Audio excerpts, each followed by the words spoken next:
is a fight what we are having to go through right now. I ask you to keep us strong. I ask you to keep us mind on business and as well as the pandemic. We just want to just continue to bless for everything we've been able to do. There at the same time, we want you to just keep everyone safe. Ask them to do everything that's possible to do the things that will help keep us safe. We ask you these things in Jesus' name. Amen. Amen. Next on the agenda is the roll call. Please answer. I as I call Alderman Ruben Weiss, Here. Alderman Shannon Watson, Alderman Deborah Milton, Here. Alderman Kendra Sellers, Here. Alderman Cindy Durham. Here. Okay. Did Better you be call back there, Ruben? please. Yeah, Oh, okay. everybody present with the exception of Shannon Watson. Next, we approve the minutes of the previous minutes. I think we had two. Yes.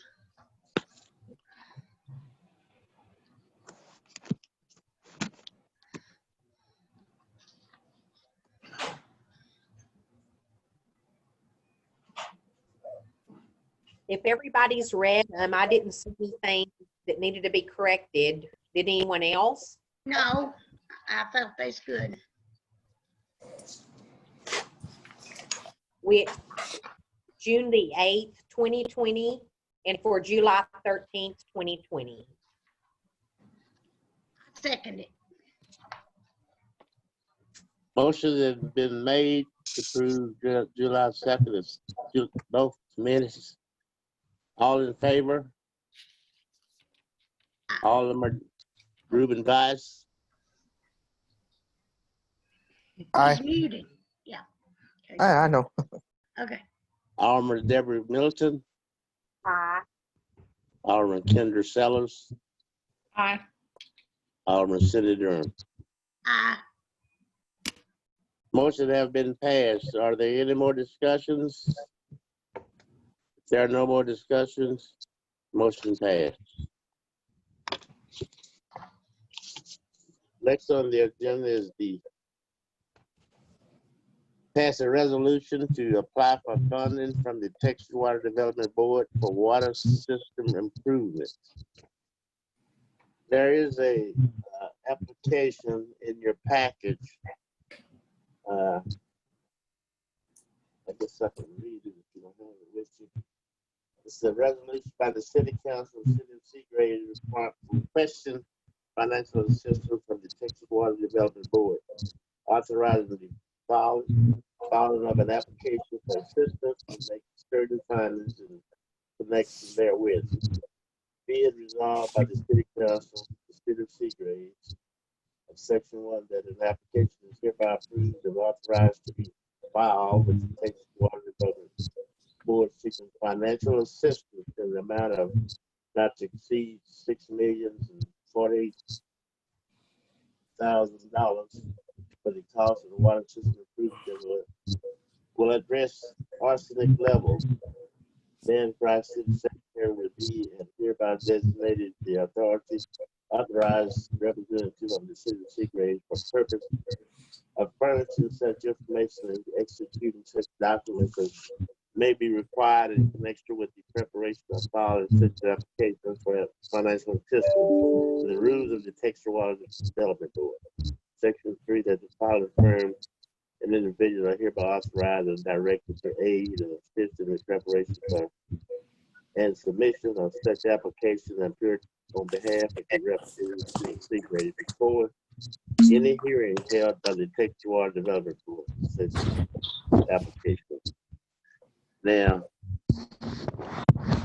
we understand this is just an application that we're filling in. And this may not happen for several years. Is that correct, Dan? Yeah, it's we're beginning an application. I wrote you in my report to the city council. What has happened is we were contacted by Texas Water Development Board because we're a suitable city based on an application that was submitted on our behalf from MPROTEC earlier this year. And what's happened is that there is an Environmental Protection Agency grant that was given to the state of Texas to administer. That grant is for $3.3 million. And we will qualify to receive that entire $3.3 million in grant proceeds. That goes along with an application for basically 2.7 some million dollars that would be a low interest loan handled by a bond through the Texas Water Development Board. And this is just the beginning of the application process for all of that. You're making a resolution to pursue that grant and that loan. If it goes the way that they'd like it to, it'll move rather rapidly, they're telling me. The EPA wants this project completed within 3 years. And what it's for is EPA's involvement in it is that it has to address arsenic. And we have been getting cited for arsenic, so that we're qualified for that. And it will basically take the place of the application that we've been working on with the USDA for roughly the same amount of money, only rather than having to borrow the entire $6 million, we'll only have to borrow 2.7 million. 3.3 million is free money for the city. That'll go a long way towards helping the people of Seagraves not have to go into that much more debt. That's basically where we are with it.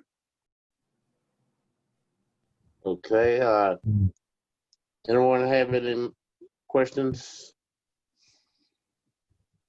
This is all in conjunction with the water system that we have in place now. It's to update what we need to, Renee.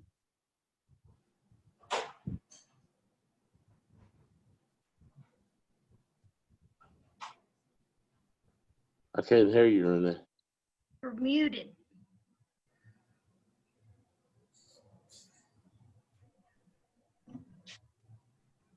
Renee, is. you're muted. She's muted. Can you hear me? Yeah.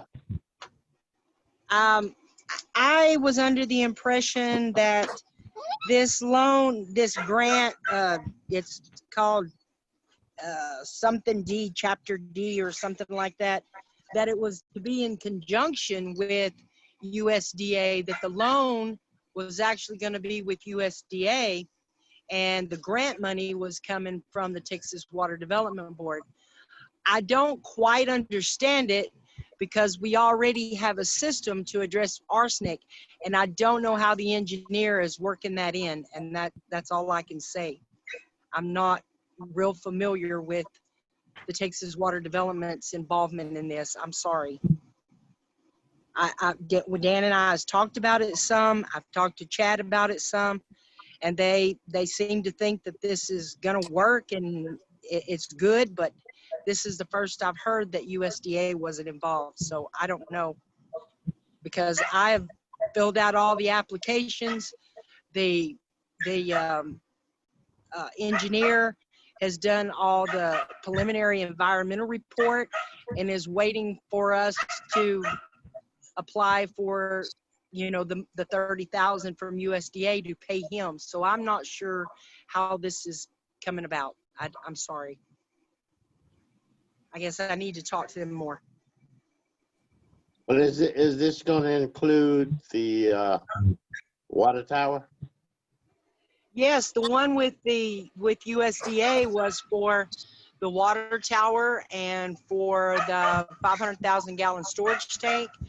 And we had decided to go ahead and start an in type of plant at the end of the wastewater, so that we have the ability to treat wastewater and blend with drinking water. So I don't know what. I know that the Water Development Board's money is a grant, and I thought we were borrowing the money from USDA for our part of that it takes to get this grant.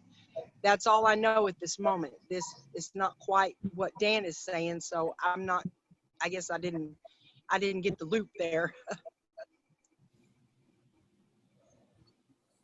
It sounds, I don't know, but it sounds like if the Texas Water Development Board is gonna give us grants versus the entire loan, I mean, it look like we really need to check and see which best direction we need to go. I know we've already put so much on our citizens right now, and I sure would hate to add another bigger payment, bigger increase.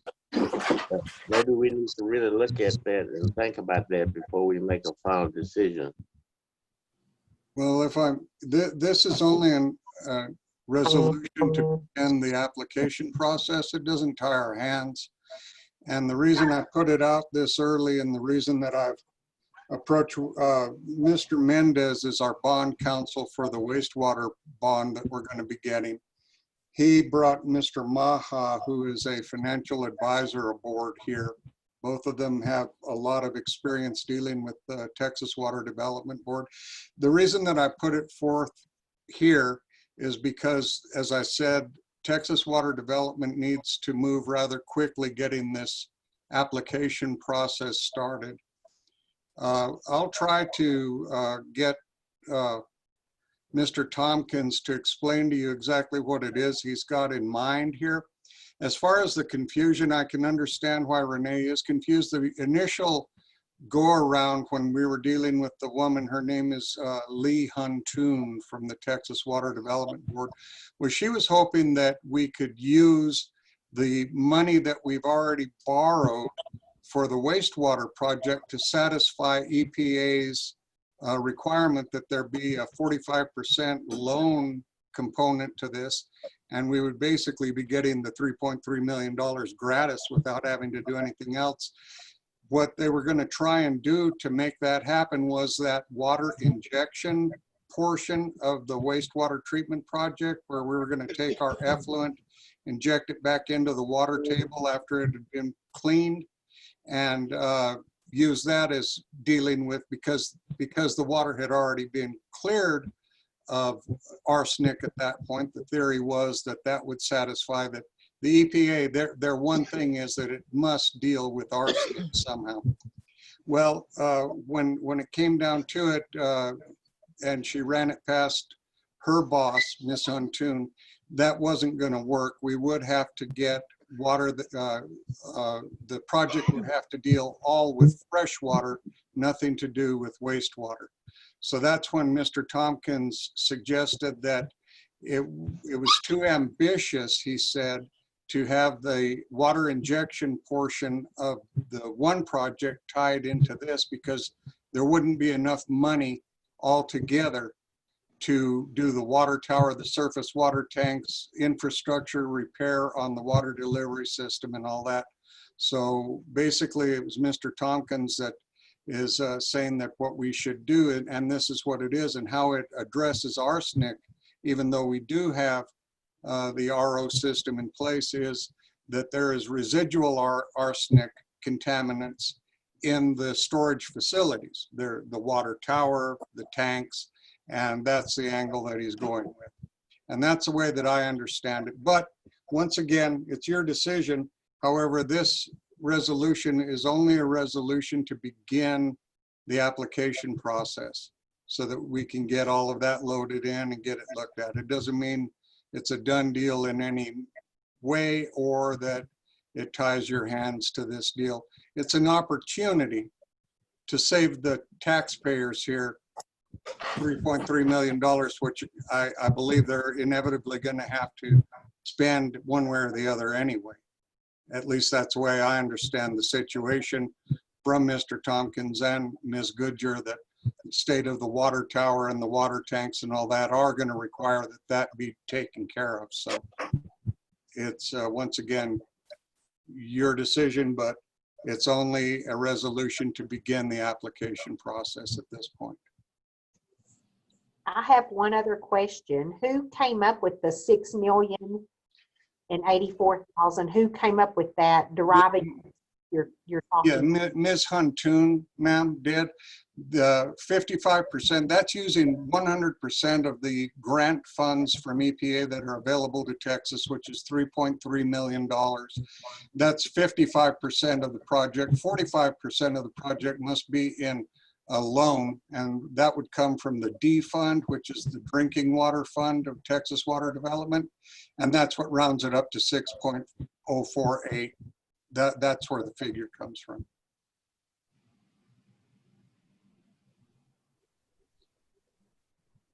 And it's my understanding from Mr. Tompkins that that easily is what this project is going to run into. As far as the search grant from USDA, I'm not sure about this, but once again, this is from Mr. Tompkins. He said that that search grant has already been allocated and that it in no way ties us to USDA to have to go through with the rest of the loan from them. He was saying that what it means basically is that the search grant is given to us free, and that much of the project's taken care of already because he's already done all that work on it. But I'm speaking for Mr. Tompkins. I'm repeating things that he said in conversation with Ms. Huntoon and myself. We'll get him to address some of these concerns for you, I'm sure. He's out of town, I believe. He's on vacation or something, has been. So I haven't been able to talk to him real regularly.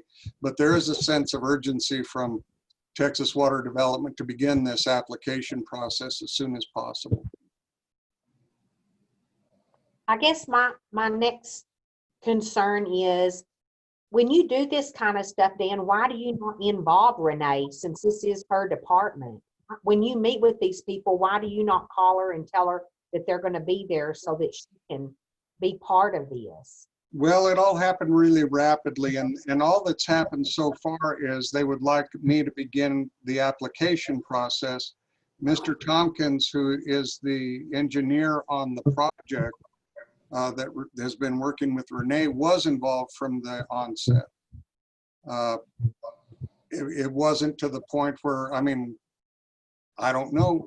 I think it would have been more up to Mr. Tompkins to invite Renee in on it. I've only been talking to Ms. Huntoon and trying to jump on the opportunity to get $3 million for the people of Seagraves. But it isn't to the point where we're talking about nuts and bolts at all yet.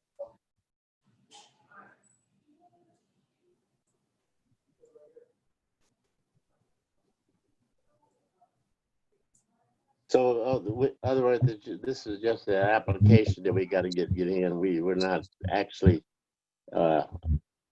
making up our decision to go with that. We're just the application. That's what we're asking for tonight. Yeah. Just to prove.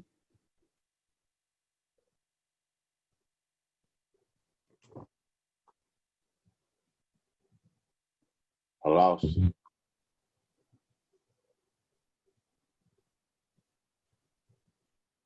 Hello?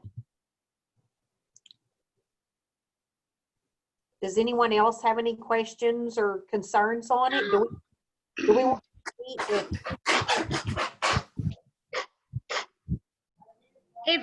If it isn't tying us to anything, I don't see why, go ahead and, get our name in the hat. It's kind of where I was. I mean, she called me last week and said, here's an opportunity for your city. We need to act fast. So I started acting on it. If I was acting out of school, I'm sorry, but I thought I was doing the right thing. You certainly don't have to go through with anything if you don't want to.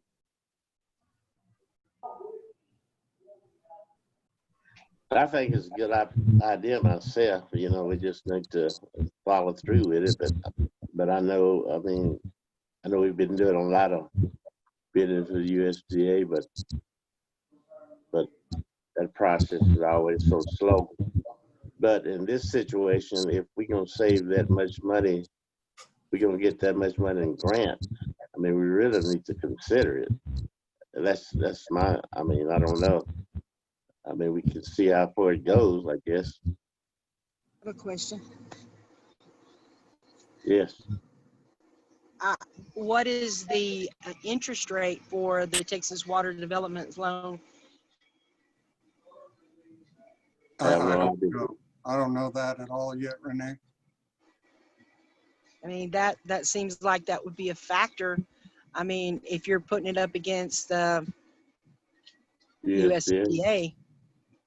And Well, all I can say, and this is what I thought, because I thought of that too, because USDA is offering us on the current deal, right now, their interest rate is 2% at 40 years. But $3.3 million is going to make up for a whole big bite of interest, no matter what you say. So I don't see how you can lose on that score. well, you know that the only thing left to do on the application with USDA is the financials that you do. Everything else is done. Yeah. Okay.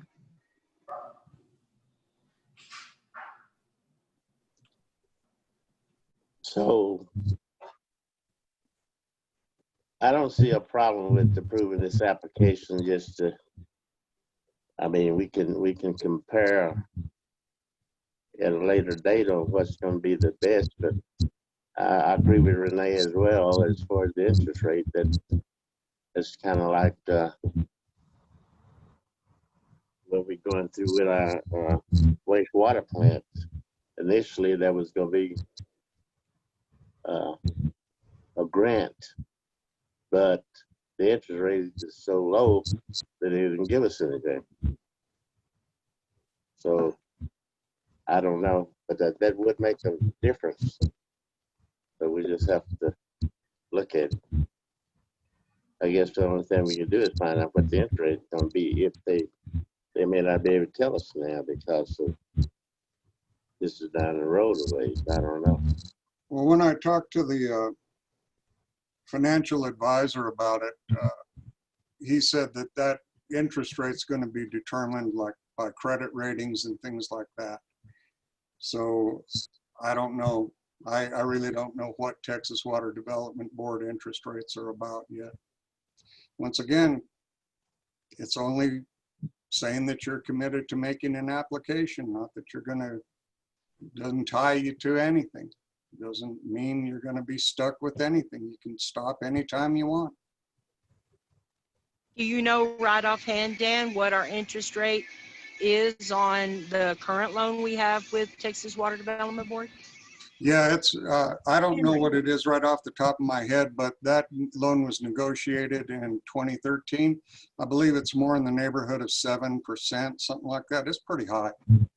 That's before everything really froze up like it has this last couple of years.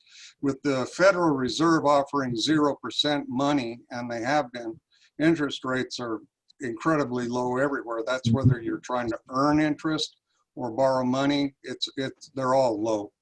So now's a good time if you're going to be going into long-term debt to initiate that debt, because interest rates are only going to go up.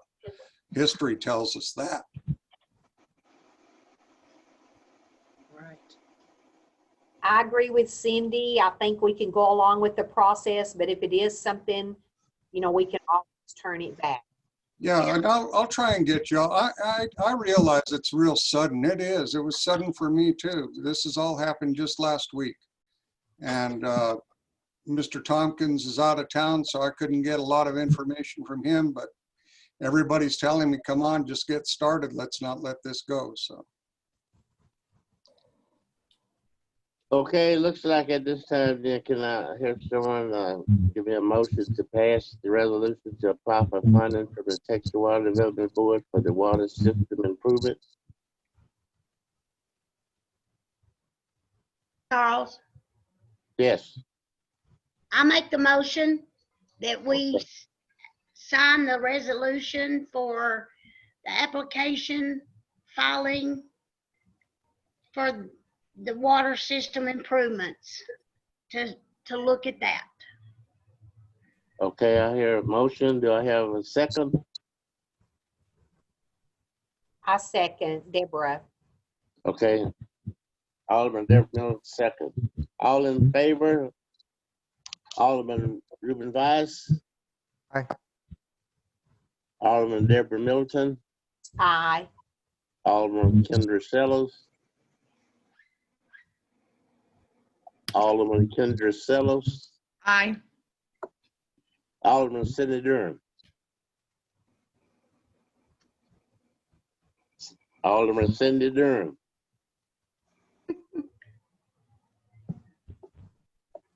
I'm not muted. Ah.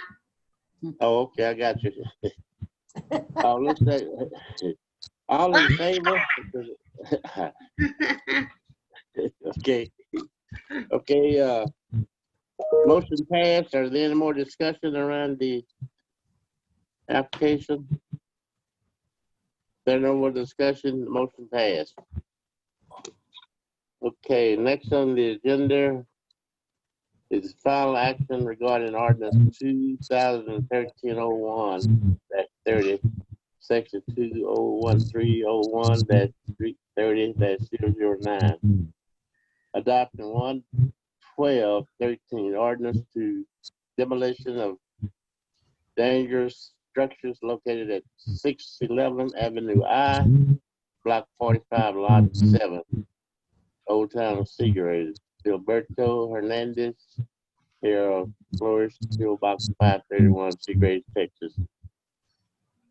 I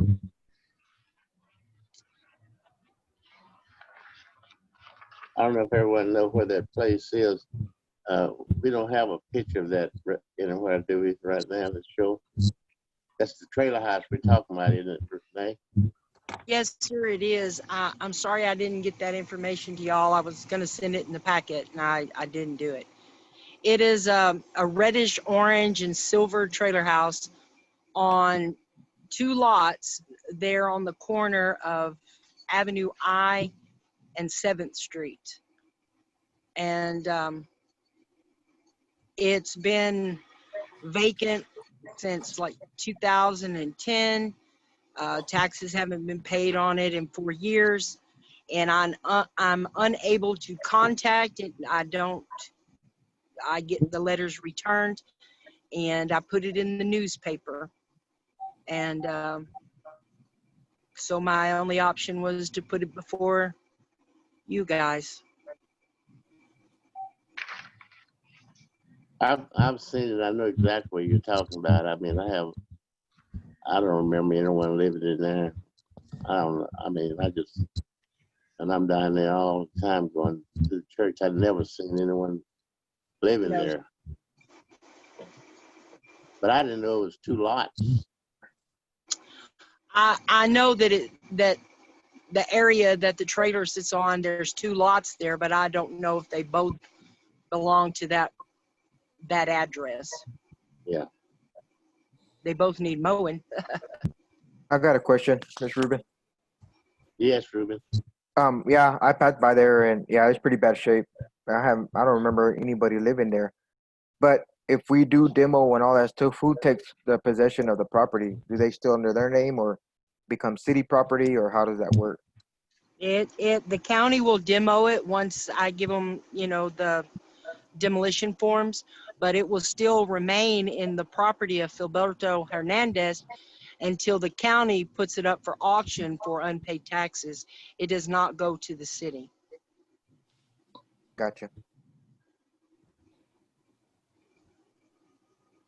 How many years has the taxes not been paid? I'm looking that up. 4 years. Oh, Lord, it'll be 15 years for the county. I know. It's about $1,500 worth of taxes, I believe. Can we pay the taxes and acquire it? I don't think you can. I think there would be some legal issues that you'd have to go through to be able to acquire it. Is that the city, or what about an individual? Same thing. You would have to go through some legal things you would have to do a very extensive search to find the actual property owner. And the story I have it, they live down in South Texas. I don't know their names. It's the wife of the gentleman of Filberto Hernandez. The widow, I should say.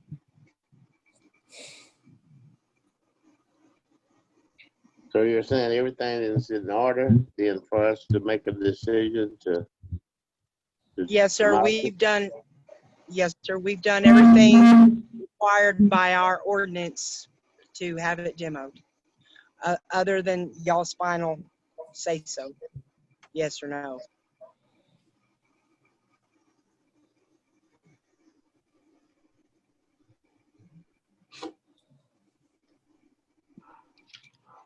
Mayor, may I say something? Sure. Of course, we want to get rid of any eyesore that we have, but I wonder if it would be worth looking into the possibility that we could take that property over. You know, basically what we're doing is cleaning up somebody's property for them so that they can, you know, and continue to keep the property. And of course, we want to get rid of the eyesore, but you know, if the property just remains with them, then you know, what are we gaining there? Other than cleaning up the property, and I'm all for that, but is there, I wonder if there is any other option. You know, I understand there's that you have to jump through, but I wonder what those are. Yeah. I can Yeah. look- Go ahead. I can look into that. I can go to the assistant district attorney here in Seminole, Joe Nagy, and I can ask him what procedures and what we need to do to acquire that property. I can try that. What would we do with the property? Sell it. Yeah. Do an auction? I want to say something about this. And I hate poking names and everything, but I read through all this paperwork, and you know, this is kind of a thorn in our side, and I don't know how our county gets away with it, and our city hadn't done anything, but the county gets away with cleaning up these people's property and giving them back to them. That's just like the one that's on this list, John Ed Singleton. If he wanted that property, if I'd have bought that property, they'd have told me I had to clean it up. But now he gets the county to clean it up. So now he's got his piece of property clear and free that he can do what he wants to with. And that's what Kendra's saying. There ain't nothing right about that. And it has been challenged in surrounding counties. And I'll tell you what, Yoakum County won't come and pick up a dead tree limb because they have been challenged in court and sued and everything else. But Gaines County gets away with it. And, but I mean, but I think in Denver City, their city takes their property back. So Renee, that might be, maybe we need to talk to Denver City. Yeah, I can do that. Because I know for a fact, because they have paid my husband to go and clean up property, and he gets paid, and then the city sells the property. And that's the way it should be. I mean, people shouldn't, you know, if I buy an old dilapidated house, it'd be easy for me to get it condemned and then let somebody else clean it up, just like what happened on Main Street with Bobby Busey a few years back. You know, and then he gets it all clear and free, and all of us taxpayers have had to help pay for that for those people. And I mean, I watched the county cleaning up John Ed's place, and yes, it was a mess and it needed cleaned up. But if he didn't have the money to clean it up, he shouldn't have bought it. That's just me. Well, my understanding, the reason why the county does that in Seagraves, because they do not do that in Seminole. I know they don't. The property owners in Seminole pay for it, and the city does it. But from what I understand, they do it because we're a low-income community, and Well, they're just yeah. trying to get rid of, you know, the hazards. Yeah, it's very illegal if it ever got challenged. It's very illegal. The place I'd like to see cleaned up is Bonham, the old Bonham house on the corner there that we have to pass by 10 times a day. That, it came up for auction, and I was gonna buy it, and they paid the taxes up on it. Where Mark Jones. right there across beside the funeral home, the old funeral home. Oh, I'd love to see that one go. I was ready to purchase it and clean it up myself, and they paid the taxes on it, just like they paid the taxes on the house. So then you can't do nothing, But yeah, that one's terrible for our town. Yes, it is. And there's some rules that I have to follow in that ordinance. If there's no broken windows, if the doors are intact and the roof is not falling in, and it's not a hazard to the public, there's not a lot I can do about it.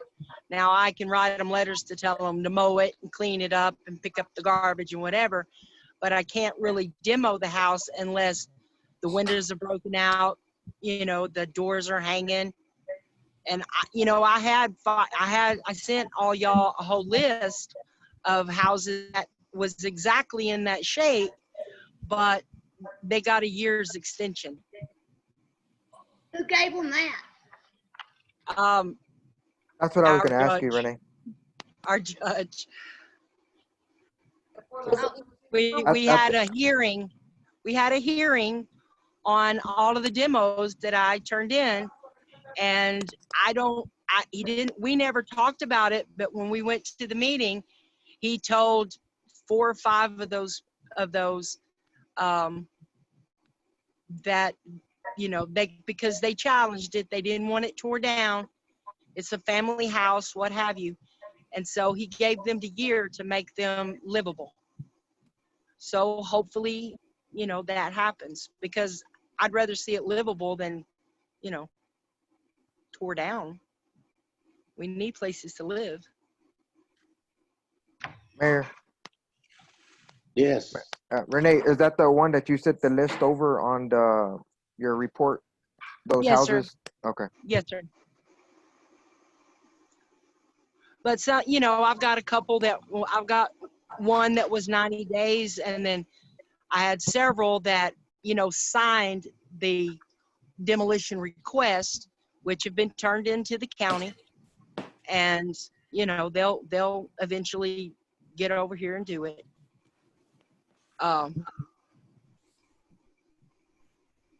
But the rest of them, one was 90 days and the other ones were a year to get them into shape. Can I say something now? Yes, Sure. sir. Oh, sorry. That was kind of a joint agreement with us, Renee, because I offered them 60 days and you told me 90 days. But then they all purchased their building permits to get it done. And we all agreed on a year, not just me. Well, actually, you told me that's what you wanted to do. I said 90 days, and you're the I one that said told 60 me, though. No, sir, you told me a year. I told them 60 days. And then you said, well, let's give them 90. And then they bought the permits. And so we agreed that none of them could fix those houses in 90 days. So they was given a year. And that was only No. Manuel Perez and Sally Davis. And Right, but there the was deal one was more. There 90 was days. these 3 of them that guaranteed us they would have it done within a year. The others didn't get nothing. The others had signed a demolition request, and we gave Kenneth 90 days because they have an application in with FEMA, and she Well, was waiting. so for did some- Sally Davis. She didn't really have any paperwork. I looked at her paperwork. It wasn't agreement or a letter from FEMA. Okay. Okay.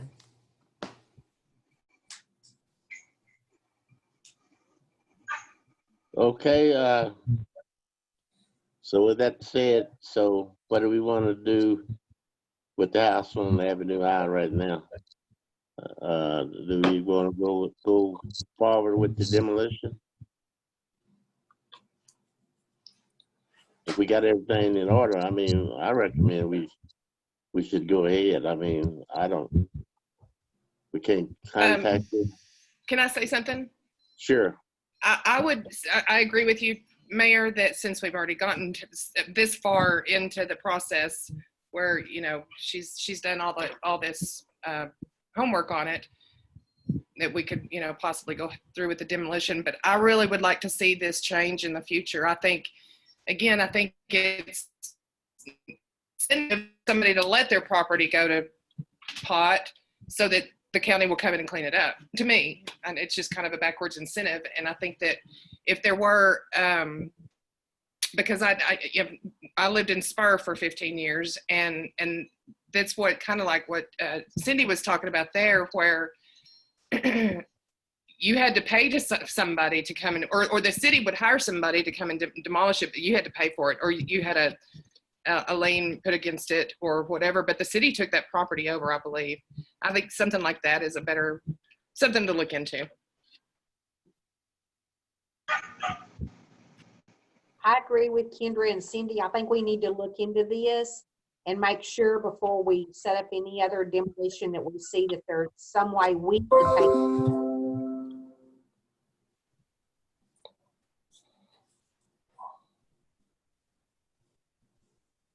Well, So, But with that Y'all being want me said, I make a motion that we proceed with the demolition of this particular piece of property at 611 Avenue I.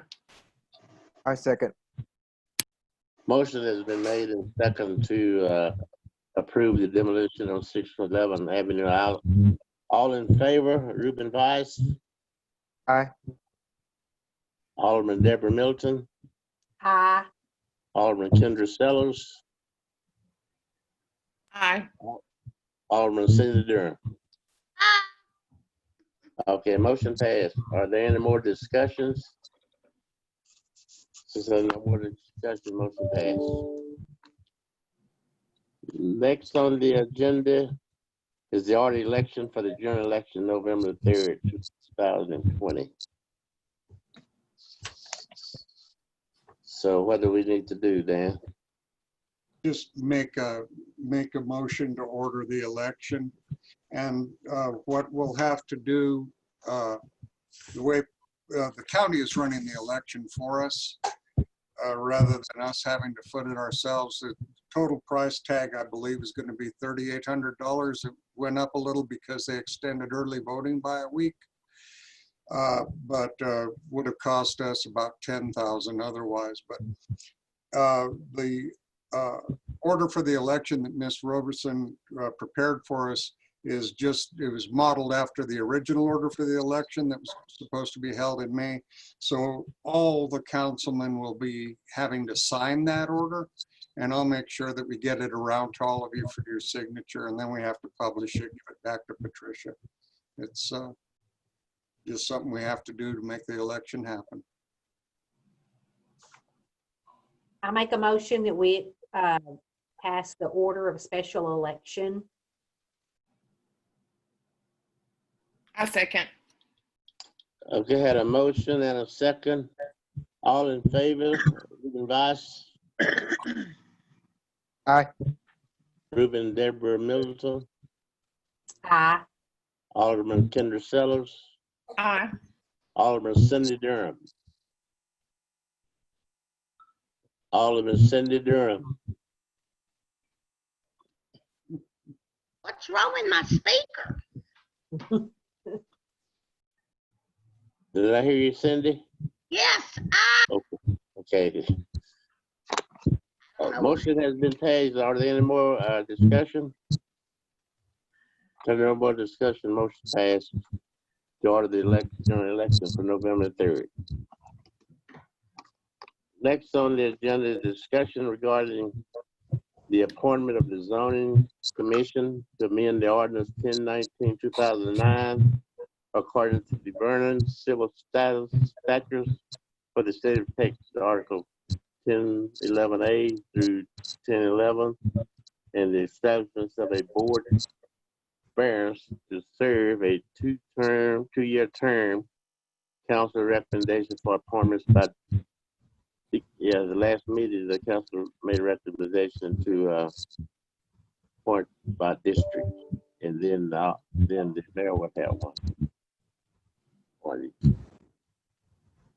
I don't know how much work anybody has done as far as trying to appoint a candidate for their district.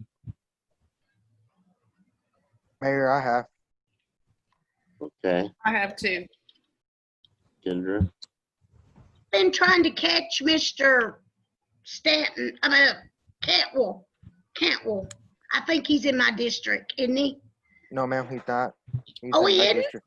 He's in He's my in your district. district? Yes, Okay, ma'am. no wonder he hadn't responded. Okay, I'll find somebody. And the ones I've asked they won't give me an answer, so I don't have anyone at this time. Okay. But I know, let's see, there was, like I said, Lee Lerma, yeah, Lee Lerma is in my district. he volunteered to do it Okay. already. He's mine then. He would love to do it. Okay, I think he'd be a good candidate for it. yes. And I was gonna get either Rick Dollahan or Jason Cantrell if no one else had picked him. I spoke to Jesse Davila. He's in my district, and he agreed to it.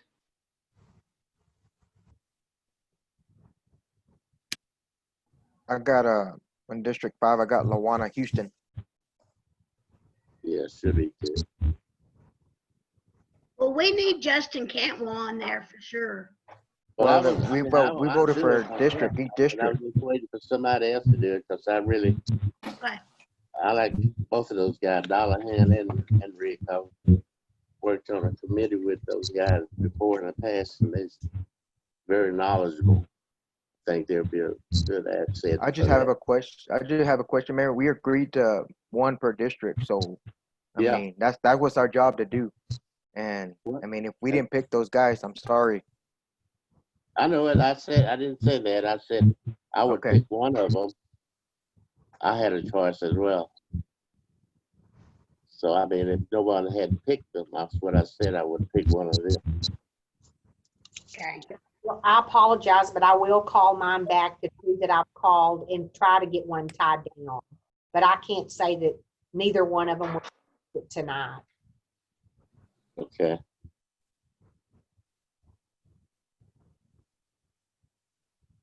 And if I'm not mistaken, I think Shannon said that she had in her district Claudette Wingo.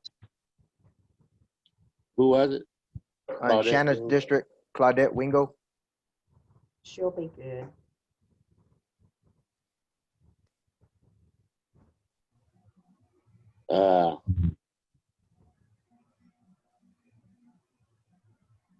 Do y'all want me to go offline and call one of mine and see if they'll take it, or?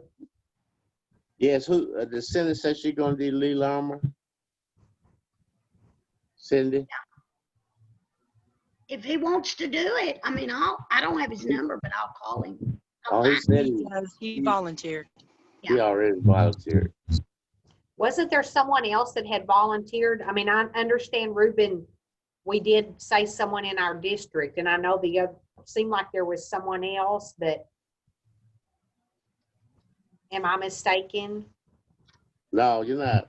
It was Cantrell and Dollahan. They had volunteered. They had volunteered? Yes. Yeah. We have a committee for the downtown improvement project, and those guys on there, and then we just asked them if they would like to be on the zoning board. And I think Cantrell was already asked to be on there early, what he said. So Mayor, it's me again. yes, I know what we're trying to do, but we discussed this last time, where we were gonna pick one of our district. and you went before us to talk about this, to talk to people about who wanted to Yeah. volunteer and all this stuff. We're not doing that. I mean, we went out of our time to go look for people, and that's what we're gonna stick with. I mean, I'm sorry, you know, y'all. I I didn't mean, say that. You got it wrong, Ruben. no, you said at that meeting that you talked to Cantwell with Dollahan, Lee Lerma, to see if they were willing to be in that meet on the board. Didn't you say that? Yeah, I did. Okay, that's what I'm saying. We discussed everybody in our district was gonna go out and talk to who we pick in our district to do it. Yeah. And now you're saying that they're willing to volunteer to do it. So where are we at on it then? No, just where you are. The district you call, that's who we'll get. And I said, whatever's left, I was gonna get one, pick one. That's what I'm saying. I've never said she had to have anyone, but anyway, Let me, whatever. if we want to vote this tonight, or if we want to, I mean, is there something pending that we have to have this done tonight? I don't know how big a question in myself. I don't think so. No, you pick we do what we planned originally, just pick somebody in your district. May I say something, Mayor? Yes. Also, in that last meeting, you specified that the people that were chosen needed to have some kind of experience in, Yes. you know, in jobs that qualified them to do this job as well. Yeah. Exactly. And I hope when they made the choice to pick these people, they considered that. I don't know, but that's exactly what we need. If we don't, So, we're Mayor, not better off than what we were. who makes the judge of that? That if they're qualified or not But qualified? you ask them when you interview them. You ask them if they had an experience in that. I mean, I'm pretty sure I asked them that. I mean, I don't know why it's being questioned if, if they know of the experience. I mean, I don't know why that's coming from. We know that. Well, that's what we need to find out, if they are. And they really want to take the risk and make hard decisions. I mean, it's just not. I mean, if we don't do that, we're no better off we are right now. We're trying to get qualified people. I'm not telling you what to pick, but just when you talk to them and choose them, just tell them what it's really all about. So then they may make their decision up first and say, well, I don't think I know how to do that. Mayor, also too, I know y'all talking about Lee Lerma, but he's on the housing board. I don't know if that'll be something that, because he's on that board, can he be on the zoning board? I don't know. We can find out. Wouldn't think Just- there would be a reason he couldn't.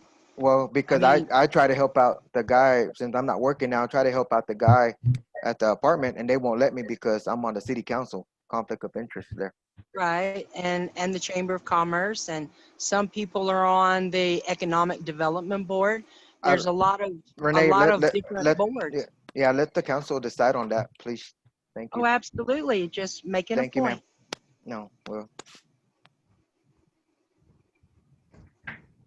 I'm sorry, I hate it, but my district, I do not have anyone yet. And so I'm not gonna make a recommendation. I'm sorry, but I guess we'll have to table this. And that's my fault, because I didn't get a true answer from either one of the ones I talked to. And I'm not willing to give their names because I don't want them, I don't want them to feel like obligated, so. Oh, okay. Let me ask the council this. If for some reason, like in Deborah's cases, she don't find somebody that you feel like is qualified, is there anything wrong with her picking someone else out of another district? I'm like Ruben, I feel like I can find somebody. Two that I had talked to, I did not get back with them. I mean, it falls on me, nobody else. But I did get back with them and see them for a definite answer. So like I said, I'm like Ruben, this is what we said we were gonna do. I think we need to table it, and the two that I've talked to, hopefully I will get it done. There's not anything that we're gonna get done between now and another meeting. I'm sorry. Let me say this, but I mean, if you will, I mean, we want to improve what we got right now. We know we need to get qualified people. I'm not saying friends or whatever. We need to get people. We need to talk to them. We need to ask them if they're really interested or have they had an experience in it. Explain to them what it's going to be talking about, because there are going to be some tough decisions that they're going to have to make, and it's going to sometime upset some people. So they need to really know that, because it just gets somebody in there just say yes, man, or yes, sir. That's not going to help us any better than what we got right now. Mayor, mean, can I I made ask that- something?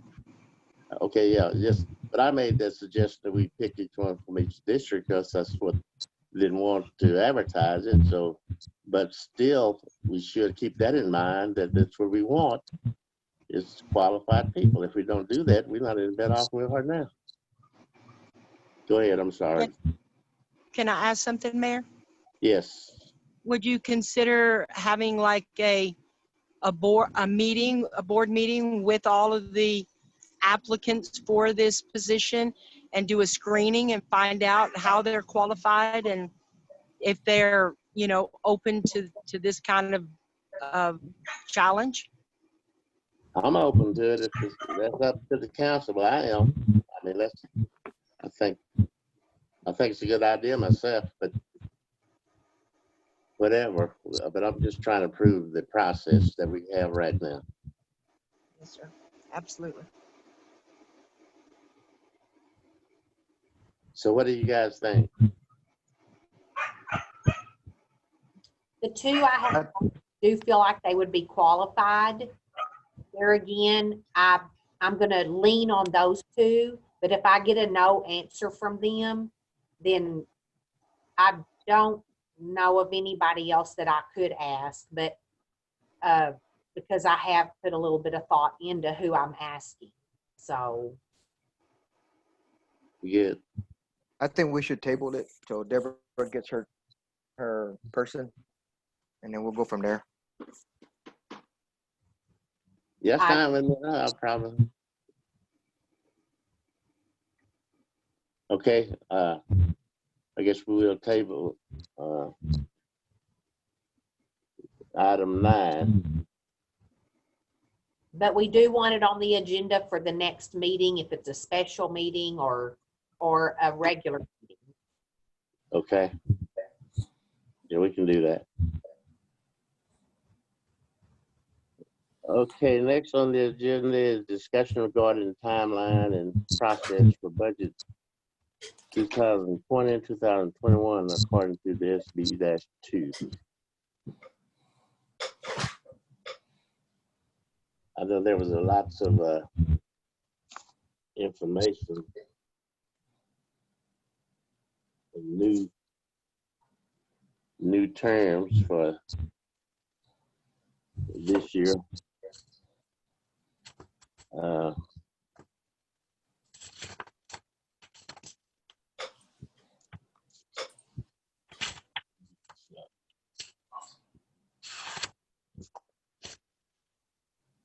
Did anybody have any question about the timeline and the process according to the attachments you got from Dan? Did y'all see those attachments? I don't have questions.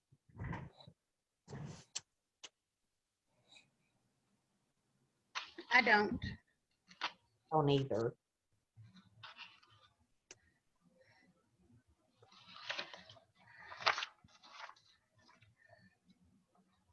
Now the plans are is to have one meeting tomorrow at the community building, and we was planning on having 2 of the team leads each day. The next meeting was going to be Thursday, and they're both at 6 o'clock. Now she has to. Actually, we haven't done it that way because actually we had to get a special permission to have it because they don't let anybody have the community building but once every 7 days. So if anybody used it this past weekend, we wouldn't have been able to use it. But we did get permission from the county judge to do it. So I'm gonna ask Renee to get her people if they will. I'll tell you what time they need to go up there tomorrow and help them set it up. But we're not gonna set up everything, just enough for the councilman. And then we'll have some chairs sit on the outside if anyone come in, and then they can take a chair and set it 6 feet away from somebody, but we're not gonna set up anything just in case nobody comes in. And then they'll leave it like it is for Thursday. And the meeting starts at 6, Mayor, Yes. correct? 6, correct. The only thing I request is that we have time to visit as a council before we call the department head in. I would like to, I'd like to visit a little bit on some stuff before we start calling. Do you have a schedule of who will be tomorrow? No, I don't. You guys do it. I mean, I would like to have like the police department and one of the like the administration or the municipal court, and then the next Thursday, then have the public works one of the less difficult ones. Kind of split them up so you won't be in there so long. I mean, I didn't have a schedule. That's up to you guys. I mean, it starts at 6. If you want to tell them to come in at 6:30 or 7, that's up to you guys. How much time you need to discuss as the council. I mean, you can identify who you want the first day for 2, and then do the same for the on Thursday, and then you may be able to have all your questions and everything done on the first day. I mean, I don't know how much you need to do that. And then you can just tell them to come in whenever you get ready for them, one at a time. But it starts at 6. If you want to come in at 6:30 or 7 or whatever. I have a question. Yes. I guess this is to Deborah and Ruben and Kendra, since Shannon's on here. What do y'all think about the police department and the water department, Public Works, is the 2 biggest. So we do one of them each day, since they are the biggest. Correct. And then pick up the municipal court and administrative on those one of the other days. Have one heavy one and one light one. What do you think, y'all girls and Ruben? That sounds great to me. Good. I'm good with that. Okay. So Renee and Rick, who wants to go first? Doesn't matter to me. I'm up. Rick held his hand up. Rick's tomorrow. Okay. Dan or Calvin, who wants to go tomorrow? Well, I'll have to tell you, since I'm not going to be at an in-person meeting. You can interview me over the phone, or like this, but I am too much at risk to put myself in an in-person meeting. Okay, I understand. Will you be available if we have questions? Yes, ma'am. I'll call you on your phone, and you can ask me over the phone. I mean, we could do it. I could talk to you all like this, but there is no internet at the community building. I asked Monetta that straight out, and there is no internet at all. So I don't know of a way to do Zoom But I'd certainly be willing to call you on the phone and you can ask me whatever questions you've got. I'm prepared to just take your recommendations, whatever they are. I know you're going to have some questions, you know, like the line item that's $225,000. That's because the loan payments come through my department for the sinking fund. That's where that comes from. Yeah. But I'll try and explain that to you better. I'm not trying to be difficult. It's just too dangerous for me, and I can't expose myself to that kind of risk. That's fine. I'm okay with that. So let's go do Dan's tomorrow then. Okay. So tomorrow we're doing Dan and Rick's. And then Thursday we will do Renee and Calvin. Okay. And since Dan's not gonna be there, if Rick can be there, you know, maybe by 6:20, I don't think it'll take us more than 20 minutes. And then Thursday, we could do Calvin at 6 and then Renee following. Is that okay? Okay with me. Sounds good. Thank y'all. That's okay with me. You know, I was gonna wait till the meeting ends, but I don't think we have anyone else on the no visitors. Is that right, Dan? I'm sorry? Do we have any visitors? No, there's nobody here tonight. Okay. Well, I feel like I'm really obligated to discuss my situation, the reason why I won't be at the meeting in person anymore until we get this coronavirus under control. First thing, you know, I don't know if anyone knows, but I am a 10-year cancer survivor, and my wife is an 8-year cancer survivor, and she has to go to dialysis. So I'm afraid if I would get infected by that, I don't think we would, either one of us would go through. So effective immediately, if this thing gets better, yeah, I'll be glad to. But I have 2 little grandsons, and I want to stay around as long as I can. So, and I got 3 sons that's gonna kill me if I don't. So I'm sorry, but I won't feel like I was obligated to tell you guys that, and I will not take the risk. If this gets better, fine. If it doesn't, you know, if it stays like this, if I have to step aside, I will. But I'm trying to get through this, and I just feel obligated that I need to tell you guys that. So that's Mayor. it. Mayor, Yes. I respect y'all decision, yours and Dan, you know, but what's the difference from tomorrow meeting in person than meeting tonight? What's the difference? We on Zoom. Oh, you're gonna be on Zoom. Not tomorrow. That's what I It's gonna meant. be live. That's what I'm saying. What's the difference? Us having a Zoom meeting and then you want to meet tomorrow in person at community building. What's the I'm not difference? meeting tomorrow. I won't be there. You won't be there. No. Okay. Can I say something, Mayor? This is Deborah. Yes.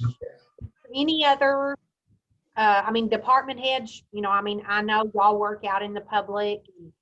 Is there anybody else that's not comfortable coming to the meeting at the community building? We are going to be social distancing. And so is there anyone else? Are any of my fellow council members, are y'all uncomfortable with it? I'm good being there.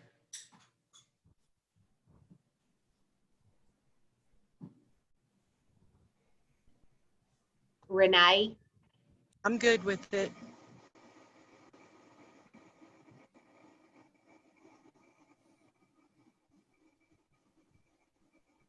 Kendra?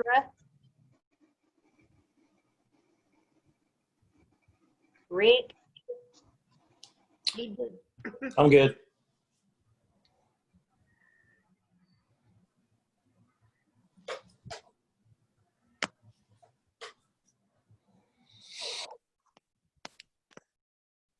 I'm like Ruben, I respect y'all's decision on what you're doing to protect yourself and everything, but I do feel like we need to carry on and get this taken care of.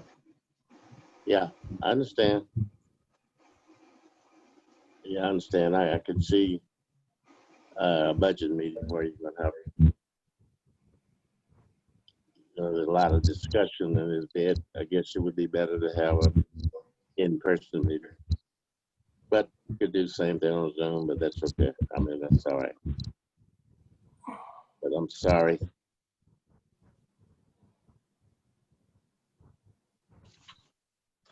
Charles, Yes. this is Cindy. We can FaceTime you if you have a modern phone. We could FaceTime you if you would like to be there. Yeah, I wouldn't mind it. Anyway, I wouldn't mind it. I would love to participate. This is Kendra. I'm actually fairly certain. I haven't tried it, but I can try it here in a minute. I think I can use the hotspot on my phone as a Wi-Fi connection, and we could do Zoom with you. I mean, we're going to be there in person, but Yeah. if you can be in front of the computer, I think we can do Zoom with you. I'll take my laptop up there and we can try it. Okay, that would be great. Well, other than I don't know how to set up a link for it, but Yeah, I'd like to participate. I really would. I think I need to, but I promised my family I would. I'd be glad to.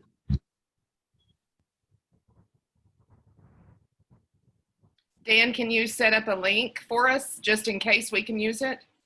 We can try it. You're muted.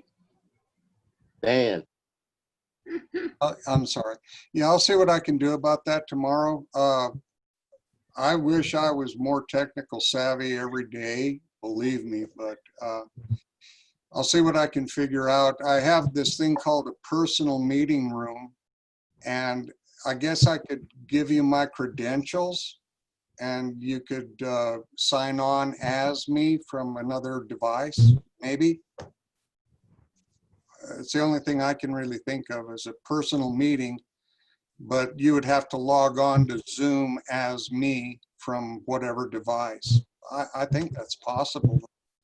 We'll try and work on that tomorrow if that's all right with you, Kendra. Kendra, I think you can get Zoom free for 30 days. You can, Yeah, yes. Yeah, anybody can, that's true. Anybody can try it.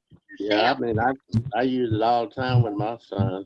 Oh, there you in go. different places. All you have to do is go to Zoom and open a free account. Yeah. Yeah. And then you can invite the mayor, or you could, my phone won't do anything, but I could be here and you could invite me if you like, and I could meet you tomorrow evening from here. Yeah, let's try to do that. That'd be nice if we could have some kind of participation in there. But there's some, I mean, I'd like to just be involved. Okay. So y'all are good. You understand what I've been giving you, like the report I gave you is the proposed budget, and it's got already all of the department requests on one column, and then you'll enter your whatever you decide is the best figure on the other column, get it back to me, and then I can produce a budget that we can publish. This is all the ENCODE stuff. I've finally learned how to use it. So it makes things much easier.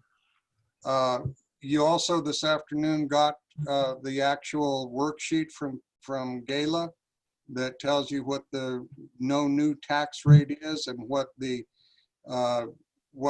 maximum tax rate you could go for would be without triggering this election, which really we don't want to go there. I would like to mention one other thing. If you do stay with the no new revenue tax rate, that 3.5% interest that you could tack onto it, under this new law, that can ride for up to 3 years. So in other words, if you passed no new tax, if you just went with the effective tax rate, then you can bank that 3.5%. So next year, if you had to, you could raise it by 7%. And if we didn't have to do that next year, the third year, you could raise it by 9.5% without triggering that. So that's something else to bear in mind. Right now, my sense is that we really don't need any more revenue. We're in good shape as far as the ad valorem tax, that if we got the same amount of money this year as we got last year, that's plenty. And you don't know what the future will hold. May need to raise taxes in a year or two. And it's just something to remember. You can bank that for up to 3 years. That's part of this new law. But I wanted to be sure and explain that to you tonight. Is there something we have to do, say we're gonna do that? No, just by not doing it, you get to keep it. It banks it. That's good.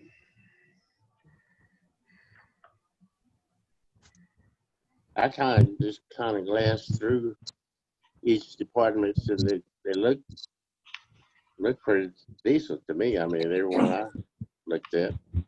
Yeah, from entering the figures in there, it seemed to me that everybody was actually requesting less money than they were given last year. And Renee's is the one that's got all the new stuff in it, really. Rick has put in a couple of items. He wants to buy the weapons and issue them to the police. That's a great idea. So that the city would own the weapons that the police were carrying and the city would provide the ammunition. That is the way that it should be done, as I see it, in police departments everywhere, where the city owns those weapons. That way, if it ever comes down to it, it's easy enough to tell which weapon was used for what, and even which round of ammunition was used for what. So that's the only difference that he's made that I'm really aware of.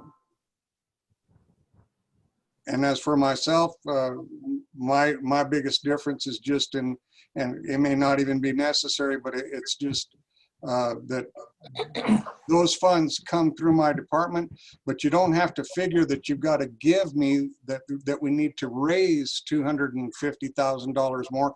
We're already doing that in the sinking fund. It's just that I draw it from that sinking fund through my department and write the check. So it's an accounting thing, but the revenue is already accounted for. And Renee's new budget for the wastewater, that's self-funded also. That's largely going to be funded by the rate increase that you're passing. So those two things, you don't have to think we've got to raise taxes to cover them. We've already got that money. That's already self-funded. I wanted to make that clear to you also. Okay. So are there any more discussion tonight? I guess, Dan, are you gonna try to be in contact at the meeting tomorrow? Yeah, I will. I mean, if they want to talk to me about the budget, if, as I say, I can call one of the aldermen on my phone and we can just do it over the phone that way, or I can be here, and if we can arrange some kind of a, even if it's just Kendra and myself on Zoom, I would have my presence that way, and she could point the phone or hand the phone to whoever wanted to ask me a question. I can see how that would work. I'm willing to do what it takes, short of putting myself at risk. Yes. Can't you set it up like you did today and just send it to me and Kendra? Well, yeah. I mean, I can invite one of you here tomorrow afternoon. Call me on the phone and say you're ready for me. I'll start a personal meeting and invite whomever. If you can all get on your phone and do a Zoom thing with me, that's fine. I'll invite all of you. It'll work. But I can be here tomorrow evening and do my part, sure. I think we ought to try that. I mean, you know, that would be helpful. You just invite everyone. They just be there and we're not there. If they got a question, we can kind of have our little input. Sure, yeah, I'll do that. I'll figure on being here after Rick. I'm gonna assume you say it'll take about 20 minutes to go through it with him. I'll be here at 7. How's that sound? Be available for you however we do it. I think the council just had they want to discuss around some things, without anyone present at first to have a game plan. So Yeah, I don't know I how much time understand. is. This is all new, and I think that when it comes to the budget, this council's pretty much old hands at it. They've been at it since I've been here, and they've done a pretty good job so far. So I think Deborah, tell me if I'm wrong, Deborah. She said 20 minutes after 6, we would start on Rick.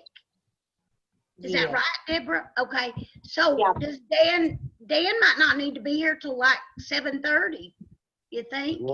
What y'all do, Dan? Well, Dan probably wanted to be at the whole meeting, I would think, doesn't he? well, it's my job to be at the whole meeting, to tell you the truth. And Yeah. if we can arrange it somehow through Zoom so that I can take minutes from it, then I will be there for the whole meeting and the subsequent meetings also. Otherwise, I would have to ask one of you to take minutes and then get those to me, because it is an open meeting and it will have to be recorded. So, yeah, I can be here for the whole time as long as I can be in a position where I can take minutes. I'll be happy to do that. That is my job. Okay, Have we posted this meeting as a, Yes, ma'am, it's been posted. but how has it been posted, that it's not a Zoom meeting? No, it's posted No. that it's gonna occur at the community building. I'm sure I sent you an agenda. yes. Yes, but say, are we violating anything by, Well, technically, yes, ma'am, you are. Because we can't broadcast it, technically, it's an open meeting because there's a quorum of you. And an open meeting has to be available for anyone who chooses to go there. Tonight, it's posted on our website. Anybody who chooses to be here tonight could be here. But with the restrictions that they have in place, that no more than 10 people can be in a building at a time, with the council being there already, that's say 6, and a couple of department heads, that's 8. That means that only 2 citizens could be in there at one time. So technically, you're violating an open meetings rule by excluding some people. I don't think that anybody's going to be there.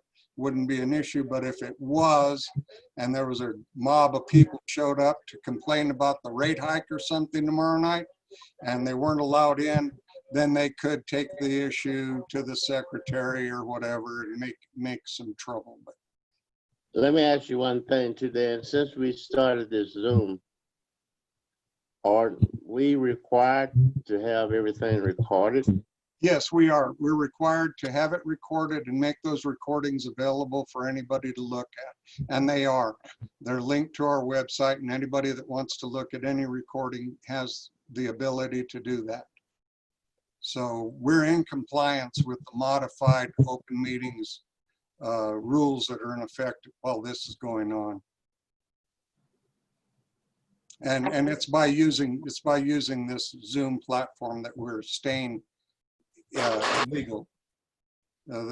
Before we were able to get it up, that's when we were really on slippery slopes. But we've been good ever since then. There was one meeting that we had in person at the community building that we weren't able to broadcast, but we did not turn anybody away. We had Mr. Lerma and Ms. Aranda showed up, and they were able to get in. So we're fine there. And I did record that meeting. I made a recording of it on my computer, laptop, but it's such an immense file. I don't know how to get it uploaded to the cloud, but probably there's somebody that'll, I'm thinking maybe Brad would know how to make it get up there, but I have it, so it will be up there eventually. so my my question to you is, because it is an open meeting, it will not be recorded because anyone has the option to come. Well, if I start the meeting, I can record it tomorrow. If I'm the one that invites you all to my meeting, then since I've got a paid account, I can have it recorded. So while it won't be broadcast, it will be recorded. But that's what I'm saying. If we have not, we've already posted it, and we've posted it as an open meeting, not a Zoom meeting, then how can we record it? Oh, yeah, many governments will have, and way before any of this stuff started happening, they did it routinely, where they would have an open meeting and they would be in a council chamber, but they would also broadcast it. They'd make a recording of it and they'd broadcast it to the larger city and everything like that. It's done all the time. And I'm not saying that anybody's going to get in trouble, but technically, yeah, you know, it leaves that door open.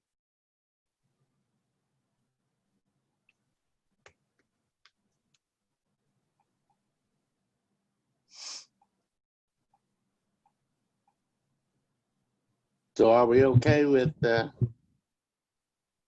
the meeting at 6, and then the first team would be at 6:20, and then however long that takes, then the next room will come in, and Dan and I try to.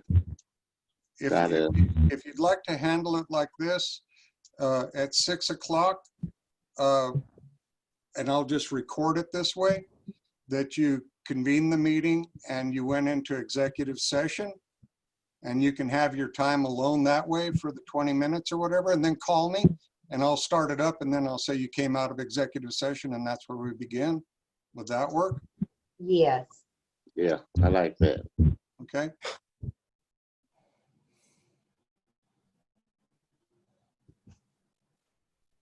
Okay, are we all straight on how we're gonna be tomorrow now? Yeah, I think so. Are we still gonna do this consent agenda? We kinda, Today? yeah, Yeah, tonight. you need to leave? No. Oh, okay. Yep. I'm just Yep. asking if we're gonna do it. Yes, next on the list. Okay. Well, you said since there wasn't any public comment, so I just, okay.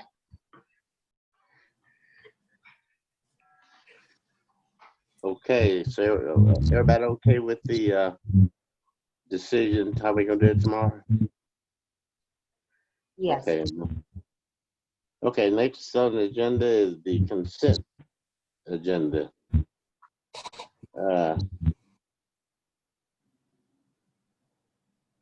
I had one question to Rick. I still haven't met the new policeman.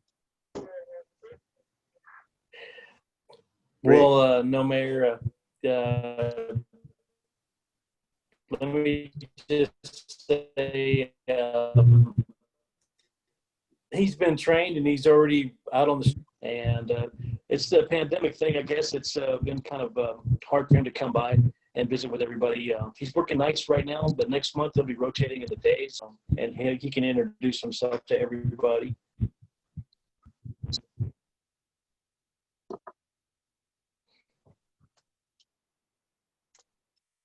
I also had a question, and it was just on the paid bills. And this was, I'm sorry, let me find it real quick. I should have had it out. And also, Rick, this is for you.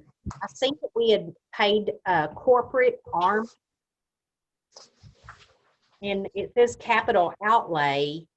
Can someone refresh my memory? It's $2,300. Is those the vehicles?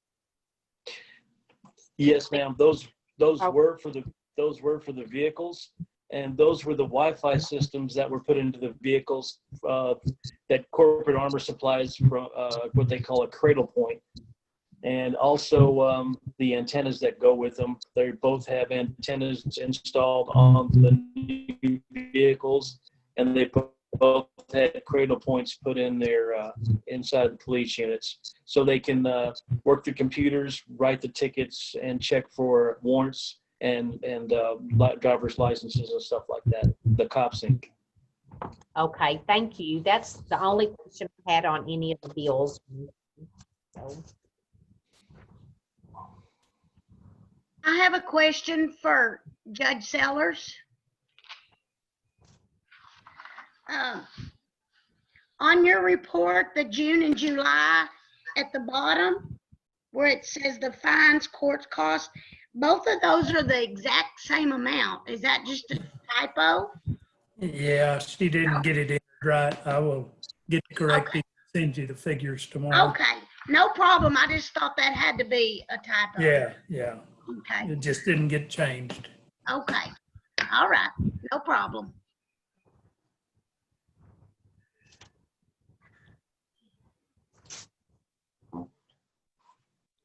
I didn't see any others. Buddy. Mayor, I got a question. Yes. This is for the water department.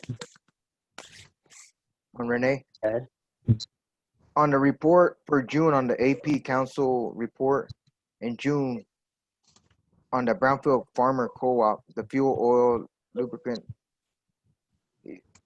is that, it was 547.49. Is that for the fuel of what the truck, every truck you got? Like the gas and all that stuff? For the June report, Yes, ma'am. I don't know. I'm looking at July. Okay, well, that was 547, and I'm looking at July now, and that's 1,040 as far as fuel. And I'm gonna say this out. I mean, since I haven't been working for the past 2 months, and I'm up about 7:30, 8 o'clock, and I kid you not, I kind of spy the city workers, and I follow them, and I tell you what, I don't know where they're doing. Yeah. They're not even parked somewhere doing some work. I kid you not, for 15 minutes, I drove around, and the same drivers are just driving around town. I don't know what they're supposed to be doing or what, but I mean, I just see them just driving down every street in Seagraves. I don't know. I mean, I just saw that from June and July, the fuel was so high, so I just didn't know what was going on. Or are we keeping a driving log, or are we doing a log on vehicles, or reporting where they're doing? Absolutely. So there's no response to that. Yes, we keep a fuel log, and we keep a daily work log. But my question was, I mean, what do they do all day just driving? I mean, there's two guys in a pickup. One guy stays in the truck while the other one doing something, and then get back in the truck. And Yeah, they're probably reading meters. No. These particular guys that I've seen, they're not reading meters. Well, what are they doing then? That's what I'm asking you. What are they doing? Well, if you're there watching them, you should know what they're doing. Well, you're their boss. You're the one that needs But to know I'm what your not- work is. I'm not. Yeah, I know what they do. I don't follow them around though. But I mean, like I said, the last 2 months, every other day I kind of go out and I just see, and they're driving. I mean, I got Larry and Johnny. I'm gonna go ahead and put the name out. Larry and Johnny over here at the Seagraves Elementary. There's no parks over here. There are no city parks over here. Why are they driving real slow down that road? I mean, They're probably looking at signs or grassing the streets, cutting weeds. There's no telling. They take care of all of the streets weeds, and they take care of the signs. so you got them two doing that, and then you got Manuel and Angel doing something like that, and then No, you got Daniel and Angel do service calls, and they do meter reading, and they do water taps and sewer calls. And okay. If you say they do that, okay. And then you got another guy. I don't know his name. I've never seen him before. And then you have a guy that used to work with me, Michael Flores, same thing. I mean, they're just driving down the street. Service calls. You have to drive to get to them, Ruben. Reader I mean, reading, rereads, cutoffs. okay. Yeah. I mean, I'm just saying because that's just Every a lot of, day. yeah. Okay. I just concerned on that. It just flipped me out that every day they're just for 15, 20 minutes just driving around. Not even Well- one reading a meter, not one doing a service call, not one doing what you just said. So Well, I don't know. Like I said, I don't follow them around as they do their daily work. They go out and make rounds and check lift stations. They go out to the wastewater plant. Some of them go to water wells, some of them water parks. You know, take service calls, do cutoffs, change meters. I mean, I don't know what they're doing from minute to minute because I have my own job and I don't follow them around. When they you don't get there, so you don't supervise them, like making sure they're doing what they're supposed to be doing. I absolutely do. I have a chalkboard in there in the room. I write down all of the things that need to get done. They do certain things on certain days. They mark them off and I put more. And we get things done. I see it differently since the fuel is so high from June to July. I My- don't, my- well, probably air conditioners, you know, it's hot. Okay. My other question is, we had like two guys that you said that you hired for summer help. Yeah, Are they from here or where they're from? yeah, they have relatives here. But they live here or Yes, they do at the moment. they do? Okay. They live here in Seagraves? Yes. Okay. Well, one of them just does now. The other went back to Lubbock. He got another job in Lubbock and he left. I was thinking lost- that since we were doing summer help, I really like in the near future, Mayor, that we would recommend or kind of see into high school kids here in Seagraves, kind of give No, back. these boys are in college in Lubbock, and they're sons of people that live here in Seagraves. Okay. But I mean, what I'm saying is maybe something we can think about next year, like seniors going into seniors doing summer help, kind of help them out. That's Well, what the county does. the thing of that is, Ruben, and I understand what you're saying, but there's a law that people under the age of 17 and under cannot work motorized equipment. They can't run weed eaters. They can't run mowers. They're subject to. So what's the difference on the county? The county does that. Yeah. The county has I underage. can't answer that question. Well, you might want to I look into can't- that and see because I already county know does- that is a Texas law. well, I guess the counties are breaking the law then because they guess hire so. summer kids. I agree I with, hire summer too. I agree with Ruben on that. I do feel like the two summer help that I talked to in front of my office, one of them was living in Plains. They weren't from here. And yes, they were kin to people here when I introduced Yes. myself to them. Yes. They were not living here. And yes, I do feel like we need to concentrate on using someone that is in our town, maybe like Ruben said, someone that's going to be a senior that yes, is 17 or over, because, you know, we need to take care of our community. We can help out our taxpayers that way. The thing is, you can take the application up to the school, you know, in April, May, and with the guidelines of what you're saying, 17 and older. But I agree with Ruben. I think if we're going to have summer help, it needs to be someone that lives in our community. Well, I look at the applications that I get, and I get very few from children that are 17. Do I we- mean, I get some 20 and That's what I'm saying. Do we advertise it at the high school? That's something that, you know, would benefit and, you know, our community to know that we've taken it to school and that the school might recommend someone that needs the work and that they do. right. I understand. Yeah. Well, this year there wasn't anybody at school, so but if they're at school next year, I'll certainly keep that in mind and maybe Thank do that. Thank you. Yeah. And those boys do live here. Well, they did because they were living with their aunt on 19th Street. They were staying with her while they were working here. Yeah, on 17th, yes. Mhm. Yes. Mayor, I got one more question. Yes, Did we ever follow up on Joanna Arandas back in June? She asked yeah, about, did yeah. you ever follow up? Did you ever get to talk to her? Yeah, we found out that everything was done is illegal. We can't grant special Okay, but favors to did y'all nobody now. contact her? Did y'all let her know? Our lawyer, well, no, I haven't talked to her. But we just Okay. found it out recently that we cannot grant special favor. Actually, we're in violation right now, what we have done there and also at the Simpson. But we don't want to Alright, stir that up anymore. We're right now, we're in violation. We cannot grant special favors to anyone. That is against the law. But we Well, if ran y'all it by can, our lawyer.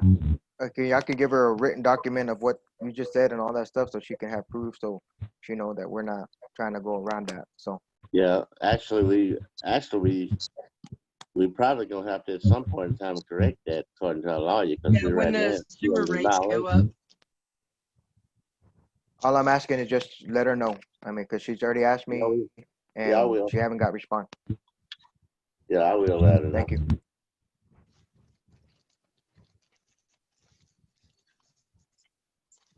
Any more questions for the consent agenda? If not, I need a motion and a second. I make a motion that we approve the consent agenda. I second it. Motion has been made and second. All in favor, Ruben Vice? Aye. Deborah Milton, Aye. Kendra Sellers. Kendra Sellers. Cindy Durham. Aye. Motion has been made and passed. Are there any more discussions? If there are not, the motion passed. Next on the agenda is public comments. I don't guess we have anyone, do we, Dan? No, sir, there are nobody's in the wings. Okay. Next on the I- agenda, go ahead. I have a comment. Are we gonna discuss Joe Lozano? It's not on the, did we miss it? Not on the agenda. It sure isn't. Not on the agenda. Not on the agenda. Should We it have, forgot to- Well, that's could be under new business. Yeah, Any we can, item that warrants a discussion. but we can't act on it. All we can do But is we mention it. No, but we can talk about it. Yeah. No, we can't. We can just say what it is and we can't comment.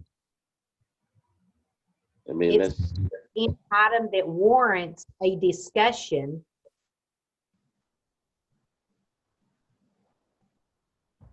but no action. right? So we can discuss it. Yeah. Okay, let's discuss it.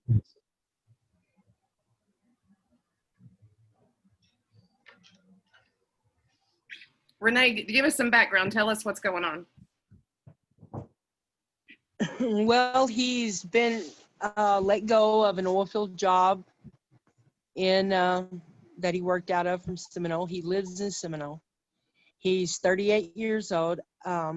He's single, but he has one child. He's very highly educated. He's going to school now, still through online. He's good management. He's probably, I know he's more educated than I am. He's very smart. He was in the Air Force for 8 years.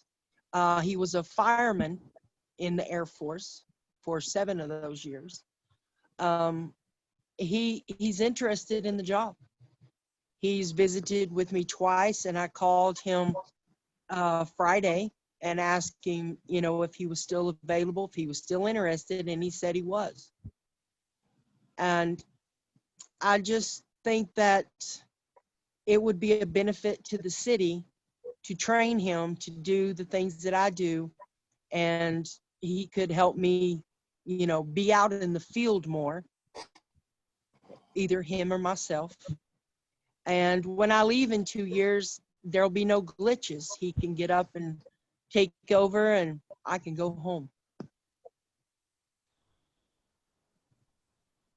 Do you Yeah, have a I resume? looked at, Yes, ma'am, I sent it to y'all. Did y'all not get it? I sent his application and his resume over the email. yeah, Y'all I didn't- looked at his resume, and he's strictly, all of his experience has been working in oil field as a reverse unit operator. But I mean, that don't take nothing away from him, but he still have a lot of good qualification, you know, that I think he would probably fit in pretty quick. And we need to be thinking about someone to replace Renee, though. That's something, like you said, it's going to happen in 2 years, and I don't know. But right now, I know things. I know what Renee's doing there, but I think that would help her in a lot of ways, as far as like Ruben was talking about a while ago, get out in around and train our people better, because you know I know a lot of what she does that require her to be in the office a lot of times. So, but we need to get someone. We need to be thinking about this. She's gonna be leaving, and because I had already been asking her to, was there anybody on the in operation right now to be trained to do that? And you know, it kind of limited, but I don't know. But I know this. Mayor, Thank can you. I have a question, Mayor? Yes. Got 2 questions. Stuff like this, doesn't this job needs to be posted? Well, it can be whenever I'm gone. You can always post it, and if you decide you want to hire someone else, you can certainly, you know, not hire him for the job. I've just been thinking about what Kendra had told me before about having a backup to the backups, you know, being prepared. And I know that in the next couple of years, we're going to have a lot of projects going on. The wastewater project, maybe the water tower and the tanks. And do y'all want to be, you know, trying to find somebody to take care of all the reports and to do everything that I do in the middle of all of that? I have a question, Renee. I mean, Yes, I ma'am. think it sounds good. I know someone that does what you do needs lots of tips. It ain't anything you can, I mean, learning, it ain't anything you can just say, hey, go start doing it. My question is, can you utilize him if we include him in our budget, his salary? Can you utilize him for 2 years? Yes, ma'am. Because I plan to send him out with the crews to read meters. I plan to send him out to work on sewer taps and water taps, work at the wastewater plant. Everything that everybody does, he needs to know about, and he needs to be able to do.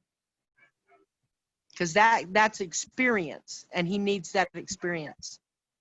You can't, I'm sorry, go ahead. No, you go ahead. You go ahead. Well, a good leader knows what their people does and how to do it, and he can and you know, he'll be able to help them with their jobs and not standing around going, well, geez, I don't know. Another question, my other question is, you know, because you put in there what he wants per hour. Yes, ma'am. How are you going to, you know, people talk. How are you going to work that with your already employees, with him making more than some of them? Well, a couple of them don't make much less than what he'll be making, and it's more of a management position. And I know that once he gets a job full time, he'll expect, you know, a raise. Yeah, And I added it, I included it in my budget this time. okay, okay. Renee, is he willing to relocate to Seagrave? No, sir, he has a house that he is buying here in Seminole. He doesn't expect the city to furnish him a vehicle, not until he if he becomes the public works director.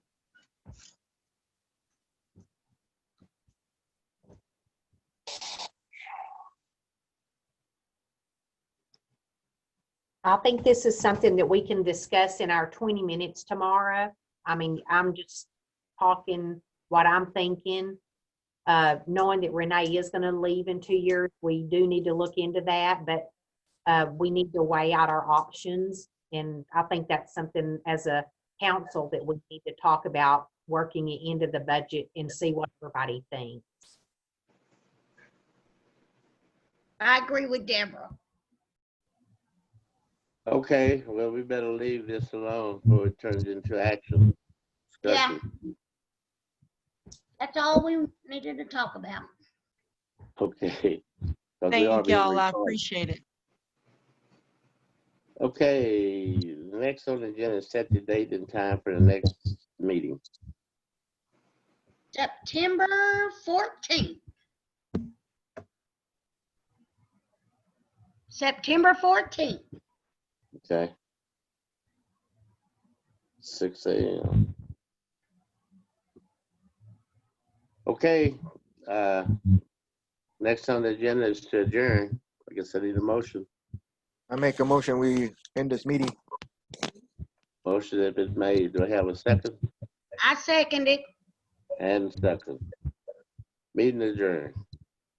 Good night. Stay safe. Good night. Night. Everybody stay well. Have a good night. You too.